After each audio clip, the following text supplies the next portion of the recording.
I used to prefer airport runs after midnight. They were predictable, quiet, usually business travelers or exhausted families who just wanted to get home. This incident happened on a Tuesday, not a busy night. I had almost logged off around 1:15 a.m., but I decided to take one last ride before heading home. That's always how these things start. A new ride request popped up. Pickup at a downtown parking garage, and drop-off was 32 minutes away, suburban residential area. The rider's name was Daniel. Profile picture was just a blank silhouette. Nothing unusual there. So, I accepted the ride. The parking garage was mostly empty when I pulled in. Fluorescent lights flickering, concrete pillars casting long shadows. My tires echoed as I drove up to level 3 where the pickup pin was located. I stopped near the elevators. No one was there. I waited for a few minutes. Then my phone buzzed with a message from the rider. It said that he was by the stairs. I looked around. I hadn't seen any stairwell nearby. Then I noticed him, standing near a dark corner between two pillars. I gave a small honk to signal I'd arrived. He walked toward the car calmly. Mid-30s maybe. Average height, clean cut, wearing a gray hoodie and jeans. He opened the back door and got in. We exited onto the highway. The city lights started fading behind us. About 10 minutes into the ride, I noticed something. He wasn't using his phone. Most passengers scroll endlessly, but he just sat there still. I caught his reflection in the rearview mirror. He wasn't looking at the window. He wasn't looking down. He was looking directly at the small driver ID card clipped to my dashboard. I noticed him glance at it more than once after he got in. At first, I assumed he was just confirming he'd found the right car. A few minutes into the ride, he leaned forward slightly from the back seat and asked if it was my real name. The question caught me off guard. Most passengers didn't care enough to ask something like that. I told him it was. He studied me for a moment in the rearview mirror, then asked if I'd ever thought about changing it. That threw me even more. I hadn't. It wasn't something I'd ever given a second thought to. I told him no, not really. He nodded slowly, almost thoughtfully, and said that some names were easier to find than others. I forced out a small, polite laugh, agreeing that he was probably right. But something about it stuck. The way he said it. The phrasing. We were about halfway to the destination. He asked if I always work late. I said, yes, mostly. Then he said, safer that way. I almost asked what he meant by that, but something in his tone made me decide not to. The highway grew emptier as we got closer to the suburbs. Streetlights spaced farther apart, less traffic. I glanced at the app. Everything looked normal. Then I noticed the drop-off pin slightly shift. Not a major change. About a block away from the original location. I didn't think much of it. Passengers tweak locations all the time. We exited the highway and entered a quiet residential neighborhood. Large houses, wide driveways, no cars on the street. The drop-off point was near the end of a cul-de-sac. No lights on in the house closest to the pin. I asked if the location is correct. He said yes, but he didn't move to get out. Instead, he leaned forward slightly again. He told me to pull into the driveway. I hesitated. Technically, I don't have to, but it wasn't an unreasonable request. I turned into the driveway.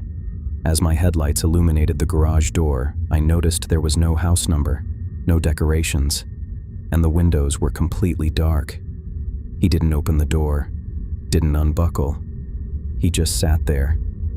Then he said something that made my stomach tighten. He asked, "You live about 20 minutes from here, right?" My hands froze on the steering wheel.